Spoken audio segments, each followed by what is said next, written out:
Welcome back, everyone, to the Disaster Tough podcast, where we share insights into the big plays and right calls of leadership. We dive deep into the stories, lessons learned, and ideas that will help you in the field. Let's go.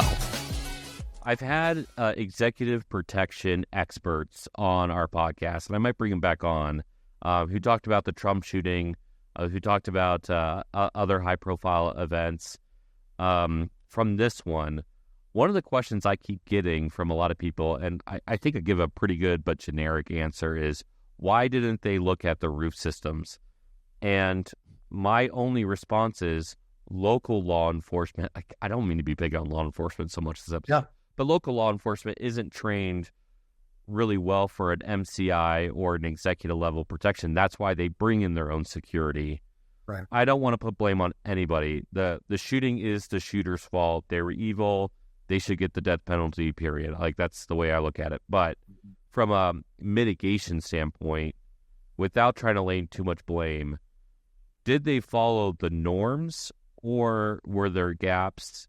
And moving forward, are there going to have to be indefinite changes? Because after the Trump shooting, you would think that roof systems would become a higher priority just in general.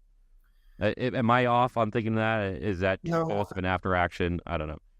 I mean, I think you're right. I wouldn't consider myself an executive protection expert either, but I was one of our snipers on our special response team, so I have some knowledge of those type of operations. And that's one of the first things I said. I'd never seen a picture of the UVU campus until this horrific event of last week. But when you look at the way that campus is arranged and all those just large open rooftops, surrounding that open area where Charlie Kirk was, it blew my mind that nobody was covering those rooftops. And I think if it had been, if there had been an agency there, Secret Service, other agencies that focus more on protection, I think that would have been handled differently. Again, like you, I don't know all the details, so I'm certainly not putting down the locals or Mr. Kirk's protection team. Yeah. But, and I know they're limited. They're limited in resources. They're limited in manpower. I get it. But one of the first things I thought of was, obviously looking at those rooftops. Now, the difference between that and Butler, Pennsylvania was, while somebody did manage to get onto a rooftop in Butler, Pennsylvania, the Secret Service did have a counter sniper team on another rooftop. And they took him out in like 1.5 seconds. Correct. Yeah. Unfortunately, he wasn't taken out until he got some rounds off that killed a person and injured others. But they were able to neutralize that shooter very quickly, which was a great job on their part. Yeah. But there wasn't any counter sniper ability at UVU. And while people, just similar to Butler, how you're seeing video come out where people are with their iPhones are taking videos and pointing out, hey, look, it looks like there's a guy up on the roof up there. So they see it, but they can't do anything about it. I mean, even if they had tried to communicate it to law enforcement very quickly, it's not the law enforcement could have done anything about it. And this is generated in my world, even in my role as the security director for our church. It's brought up the conversation again about drones, which is a worthwhile conversation to have, and that's great for intel collection. But somebody has to be monitoring it, and then the drone isn't going to neutralize the shooter. It's great for observation, and you can see that there's the threat, but what are you going to do about it once you see the drone's not going to stop the shooter? So that's a whole other conversation. But that event was horrific. I hate that we're going to have to deal with things in a different way now for events like that. He wasn't, considering who he was, but really anybody that's famous today, whether you're a political figure or not. I mean, you could be an actor, you could be an author, you could be an athlete, anybody that somebody doesn't like, and people do these open air venues, and it's a dangerous situation. And things are going to have to be handled differently now. We just can't pretend that these things are unbelievably rare and isolated. It's not just JFK, which is the first thing I thought of really when I saw that video footage. And maybe you did too, and maybe some of your listeners did. That it was interesting because my wife and I were in Dallas not that long ago, and we went down to Dealey Plaza because she had never seen Dealey Plaza before, where JFK was shot. and we were talking about the Zapruder film, that one piece of footage that Mr. Zapruder took. And, there have been other high-profile assassinations, but I don't know one that was caught on camera the way that Kennedy assassination was caught, where you can just see it in slow motion, where he's just literally part of his head is being shot. And that's, to me, what the Charlie Kirk video, I never want to watch that video again, but that's what it reminded me of.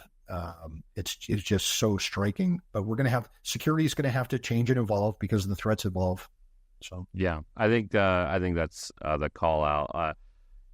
Sometimes when I talk to my friends across the board, when we do hazard vulnerability assessments, we do after actions, it seems like blame, but you can do nothing wrong and things still break. Right. What's that line from it's super nerdy Star Trek? You could do everything still right and still lose. Yeah. At the same time, you can still do a quality control and quality improvement cycle. Absolutely. And the when you said drones, I was actually thinking drones, but I was actually thinking drones for bad. When you were mentioning that, like, you're just going to have law enforcement start shooting the sky trying to get this drone. Like, there's so many considerations for the Charlie Kirk incident. It's like a JFK or a MLK kind of level of incident because of the notoriety behind it. The 2 points that I thought, and on one that I was doing the research on afterwards was, I guess 3. Your call out. I've been saying the same things. If feds would have been there, then they would have done the rooftop thing. And so nobody did anything wrong in my mind. Only one person did something wrong. And 2, like, was it even an event where feds should have been there? Probably not. I mean, in all honesty. So it's not like one of those like national level events. But from a protection, executive protection standpoint, I'm going to bet that the new norm will be bulletproof glass in front of open air situations from now on. But the last point is the same day there was a school shooting in Colorado, almost no headlines. Right. And I think that is starting to signal a change. We talk about these, what was it? I'm talking along here, but the 4 waves of terrorism. And I argued a while ago that the 5th wave was gross narcissistic terrorism, being if I'm unhappy, I'm going to kill somebody, and that makes it basically impossible to track. But an extension to that would be, I don't need to do indiscriminate killing to make the news. I just need to kill the famous person. And so that from an active shooter change, I think that might be the trend. You don't even have to go in the building anymore. You can just shoot inside the building if you're at a Catholic church, for example. Right. Well, so that it's an interesting regression, right? Because when you think about assassinations in our history, from Abraham Lincoln to John F. Kennedy to Robert Kennedy to Martin Luther King to the attempt on Ronald Reagan, those were targeted at one person. And then we kind of got into this terrorism, and not just a horrific criminal act, but we got into this wave of terrorism where the goal was they didn't want one victim. They wanted as many victims as possible. And now we're kind of going back to they're going to target specific individuals for specific purposes. So it's kind of a circle, coming back around. It's just horrific event. I agree with you that federal agencies, partly because of resources, again, not casting aspersions on any police department or sheriff's office. I mean, I'm sure they would have loved to have had somebody up there, but there are, like with every security program, nobody can, certainly at our church, at any security program I've ever worked with, and I've taught and helped security programs at schools and businesses and churches for active shooter and things like that. Nobody has an unlimited budget, and nobody has, you go into any business, any headquarters of any business, there's not a SEAL team in there waiting to handle any intruder. I mean, I'm sure they wish they had that, but there's a reality to this, and that's why it's all managing risk. It's what do you expect to happen? What's likely to happen? And active shooters, as horrific as they are statistically still extremely rare. They're just so horrific when they happen that we think, I think most people believe they happen more often than they do because they leave such an imprint on us, especially when the people are so innocent, when they're kids, when they're to school, and you see a story about 12 little kids being murdered. That really resonates with you. If you saw a similar story about a 10-car accident on a highway where 10 people are killed, that's horrific also, but I don't think it has the guttural response that 10 innocent children being killed at a school or a church has. So active shooters, while statistically rare, I mean, as far as the way the FBI, you have to look at definitions, but the way the FBI defines active shooter, which excludes gang activity and so forth, which interestingly is, I think, one of the points Charlie Kirk was making right before he was killed. He was trying to get to the definition of active shooter, but the way the FBI defines it, according to their stats, from 2000 to the end of 2024, so you're talking about 25 years, there have been something like 550 active shooters nationwide. That's a little over 20 a year in the entire country. That's an incredibly rare crime, but they're so horrific that we remember them and they all stand out in our memory so much. And if you were anywhere, if you knew anyone that was involved in it, to you, it's kind of your personal 9/11. It was a life-changing event. And the way that they're covered is different than other crimes. So, I mean, the media has an effect on that for sure as well. Well, I mean, the notoriety of something being something rare does make the news. I will say, I don't know if rarity is it should be, and I don't think you're making this point, to be honest, but for the audience sake, I don't think that should be the primary, architect of where we're looking at, because you could say, well, if it was rare, it's only happened 550 times, 300 plus million people, 25 years. But if I said 550 nukes went off in 25 years, that's pretty rare, but a lot of people died. I mean, I do think there has to be something about this. And I have gone back and forth on the whole active shooter thing, especially with what we should do. I don't think anybody's come up with a great solution that we're all willing to implement. But the playing devil's advocate, probably not the great term for talking about churches right now, but looking at two sides of the coin, we don't have rocket launchers and grenades killing people because they are illegal. So something that is illegal can work, but it's not also readily available and hasn't been readily available. Like, people don't have rocket launchers in their homes already. So you have that thing, but we're also unwilling to have an expert level of training for everybody. And my thing is, either you have to arm absolutely everyone, required military service, required whatever, or nothing. And if you can't do either of those things, then whatever the solutions are that people are suggesting, these micro changes, aren't really going to do anything. So you have to look at other things like bulletproof glass, like roof systems, like training people. And lastly, and I would love to hear your take on this, because it's a pretty controversial take. I don't think we should be teaching kids about active shooters anymore. There's lots of things in history that we've forgotten about because there isn't records of it. And I don't necessarily want to put the idea into a 6-year-old kid's head that when he's 16, he should be an active shooter. I don't want it to be an idea that he even conceives. So I don't know. I don't know if we should be teaching active shooters to kids. Maybe to adults, yes. Right. Like the appropriate person, but why kids? I don't know. Has it saved a kid's life? I don't know. Yeah, interesting point. I want to bring up, and I understand what you said about how just because I said something is rare, it doesn't mean we shouldn't prepare for it. I couldn't agree more.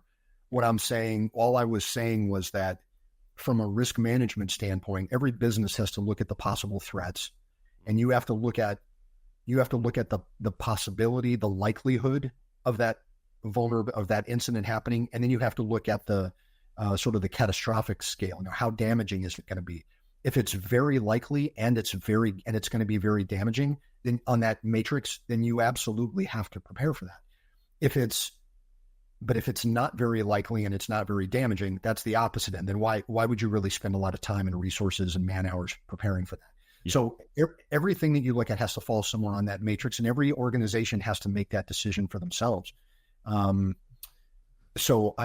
While they are very, very damaging and catastrophic, I'm just saying the other axis on that matrix is how likely are they? And so when I teach this, like at our church, and again, I've taught it at other churches and businesses and so forth, when I talk about it, I always say this, I'm just trying to qualify it because while they are horrific, and I certainly believe everybody should be prepared. I mean, you really are your own first responder, and everybody should get that mindset going today. But I always want to qualify it with this. I'm not trying to make people paranoid. I just want to make them prepared. And I think the difference is significant because even in the space that I work in with my own company, where we do training, it would be easy. Okay, like the auto industry, for example. I mean, if you or the insurance industry, if you're in the insurance industry, it's in your best interest to make people think the sky is falling all the time, and you need insurance, because you want people to buy your product. If you teach active shooter, which I do, and it sounds like you're in that space and so forth, it would be in our interest as people that teach preparedness in that area to try and convince people that this is going to happen. It's imminent in your business. This is going to happen any day now. And the fact is it's not. And I just think it's deceptive it's good to talk about it and prepare people, but I think you have to qualify it. You have to temper that with a little bit of reality that it's not that common. I don't want the people that I've trained to be walking around every day on eggshells like, oh my God, what's going to happen? Someone's going to come through the door any minute, AR, and start shooting up my business. Yeah, it's unrealistic. It's just realistic. That's all. I just want them, like I said, I always tell them, I don't want you to be paranoid, but I do want you to be prepared. When you talk about kids, so it's interesting. I think I know where you're going with that. I think talking about these events with kids is a good thing as far as the preparedness side. I talk about it with my kids at home. We've talked about it. My kids know how to put a tourniquet on. Okay. That's so awesome. It's a good thing. So kids need to be prepared. But I think where you were going was the volume of discussion about it that might prompt copycat incidents or might prompt them to do something like this. Yeah. And I agree that it's clear that certainly in the last few years, I don't know that it happened, back in the Columbine days or the early 2000s, but certainly in the last few years, I think the evidence is pretty clear that most of these active shooters, particularly the ones that are younger people, have studied previous active shooter events. Some of them even reference those other events during their crimes, or writing stuff on the weapons, for example, referencing other horrific shootings. So how do we limit that? It's hard because everybody has an iPhone and every kid can look up whatever they want. And so that you're getting into a lot of how do we control the information? How do we control what kids view? I think the number one line for that right there is parents, parental control. I don't want my kids looking at that stuff all the time. I'm not trying to shield them from everything and from reality, because I do want them to understand, because they're going to go out into the world one day, and I don't want them to think that it's all a rosy, happy place. I want them to be prepared that, I kind of have that tragic view of history, where I believe, bad things happen and you have to be ready. But I don't want them wallowing in it. If you see your child is looking at websites that are all about active shooters, and especially ones that are glorifying that's definitely a red flag, and the parents are the first line of defense against that. Schools too, or anyone that's monitoring what kids are looking at online, have to get involved with that. I'm 1,000% on the same page with you there. So I have a 6, a 4, and a 9-month-old, and the 6 and 4, all they know right now is if there's a bad guy, I can run away from the bad guy, and what run away means I can hide from the bad guy, or I can punch him, and my daughter pretends to punch me. Yeah. Again, that's like age appropriate. It's kind of funny, but my wife has gone through women defense classes. I boxed, I've done Muay Thai and some other stuff. So I can defend myself. I also used to have a protocol with my wife when it was just the one kid, that she would pick up our child and leave, and I would stay and try to give her some space or stop. Because I think we could stop more bad guys by doing something than just running away. But that being said, now that we have 3 kids, now the protocol is get out of Dodge, because she can't pick up all 3 kids. So I do think it's important to be able to talk to families about that. Are you looking for bleeding control equipment? Impulse by Doberman Bleeding Control Equipment is professional grade and built to save lives. From the Responder Pro Sling for first responders to wall-mounted kits with AEDs, compact packs for ushers and security, and the MCI resupply cache for standby teams, get your Impulse kits and training from impulsekits.com.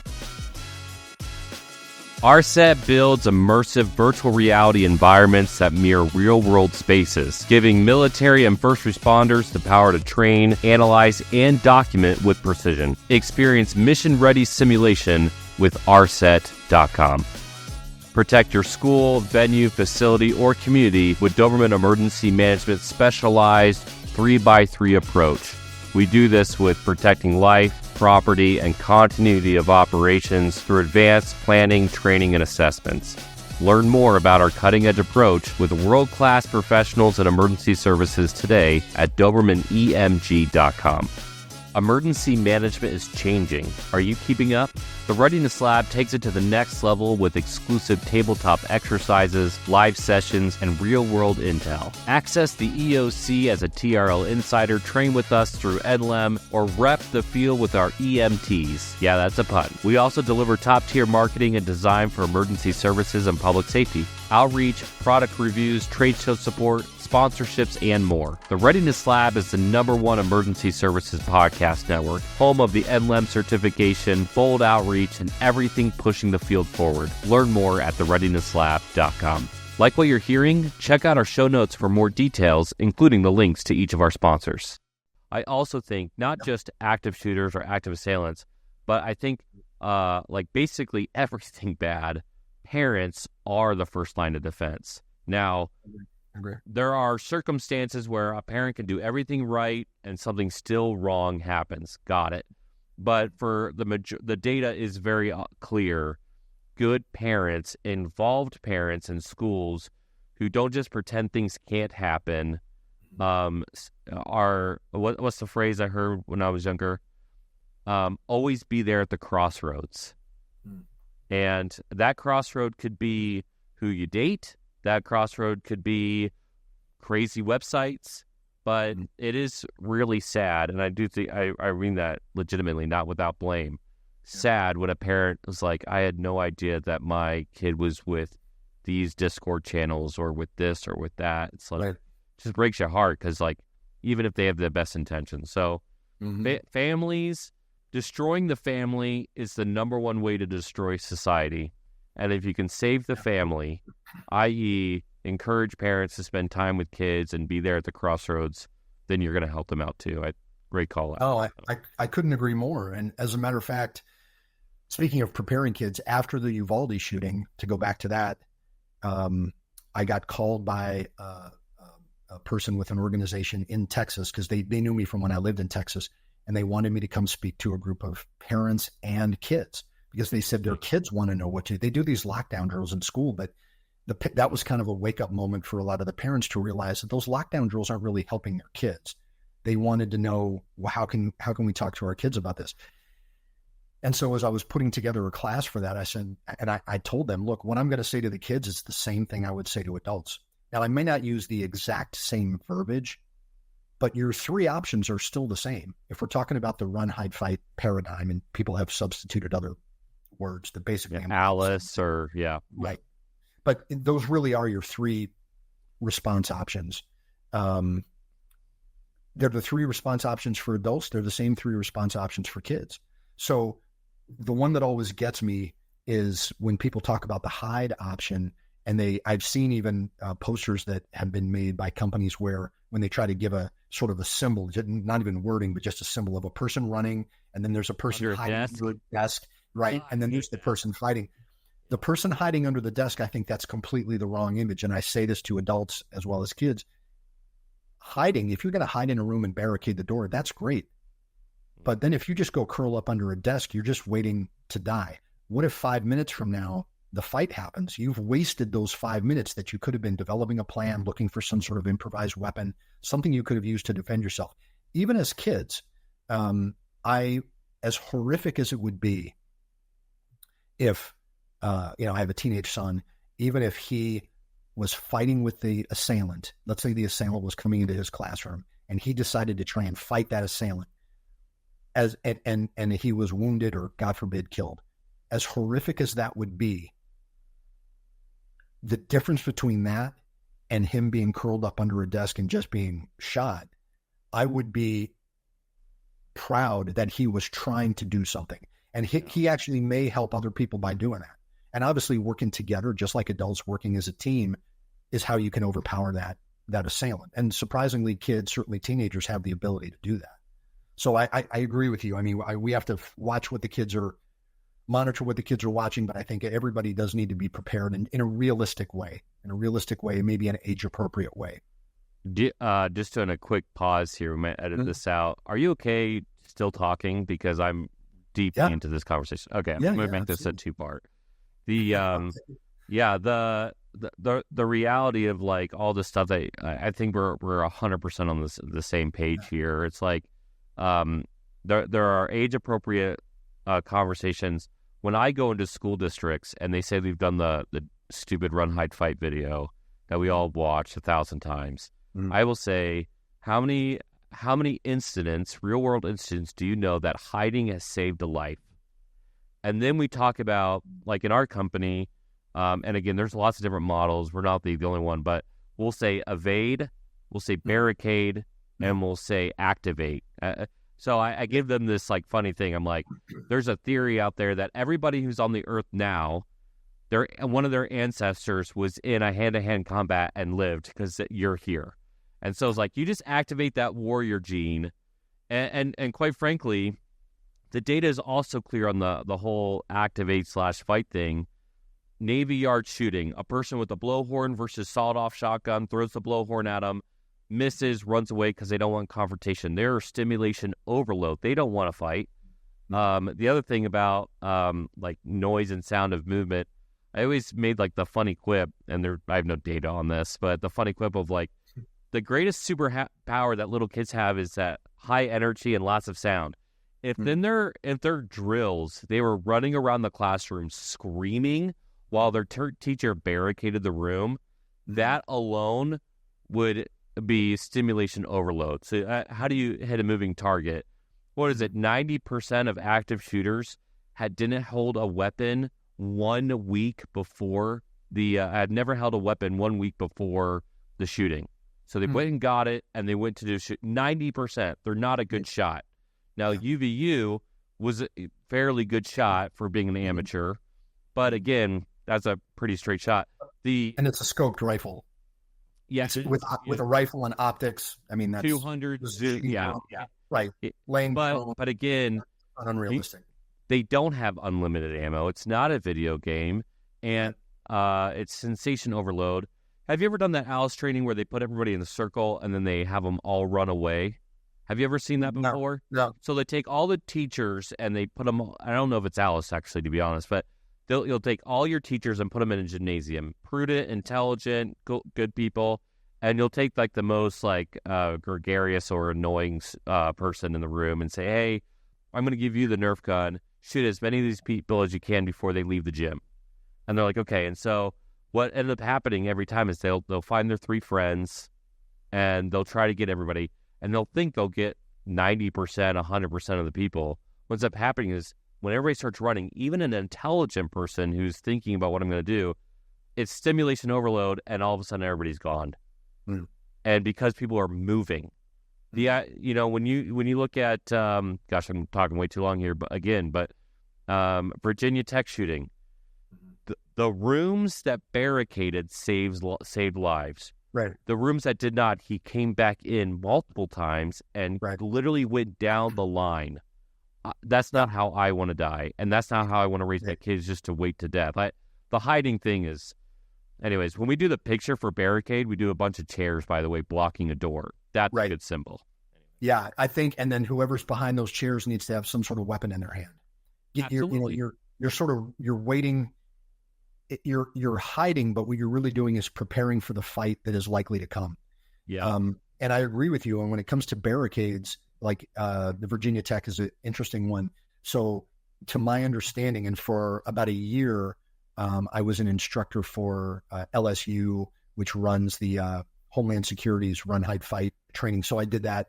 And according to all of their data, there has never been a time where an active shooter has taken the time to breach a locked or barricaded interior door.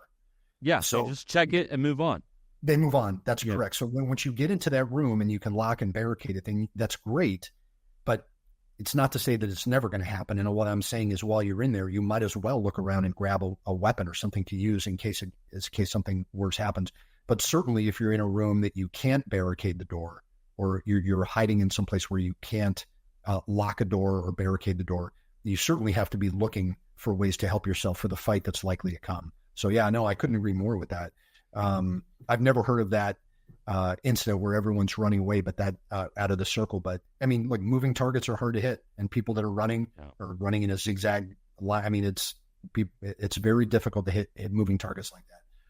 So yeah, it's an amusing exercise because when you talk about it afterwards, you're like, oh, like, it is hard to do this because I want to get my friend because I think it'll be fun because I have a Nerf gun, right? Yeah. But like, as soon as I get that one person, you're like, oh wait, who do I get next? And then all of a sudden, everybody's out of the way. Right. The other thing to do with school boards or with councils is, you have somebody turn off the lights in like the school board room, and then you turn them back on and you say bang, bang, bang, and that feeling of just sitting there waiting for death is awful.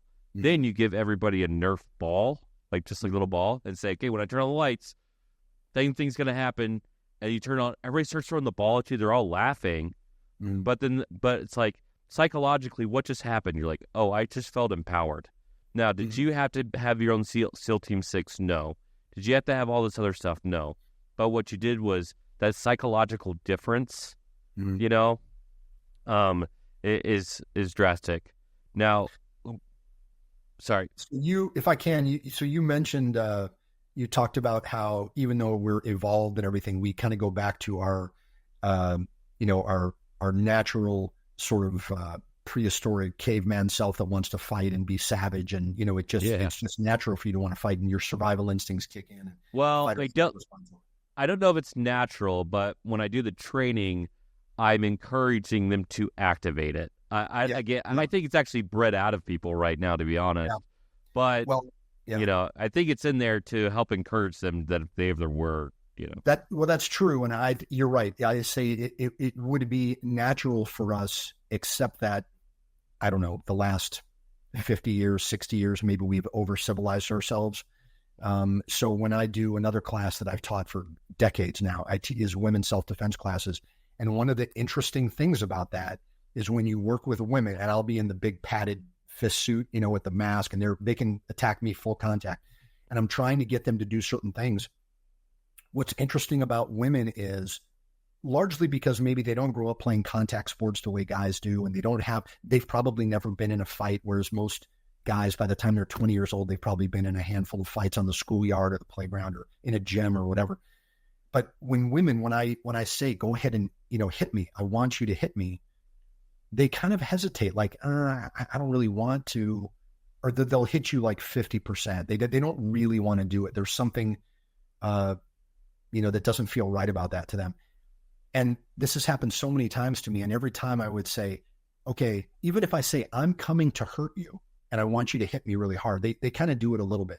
And I say, oh, now imagine your kids are behind you and I'm trying to get to them, and something snaps in their brain, that mama bear syndrome happens, and they will destroy you to stop you from getting to their kids.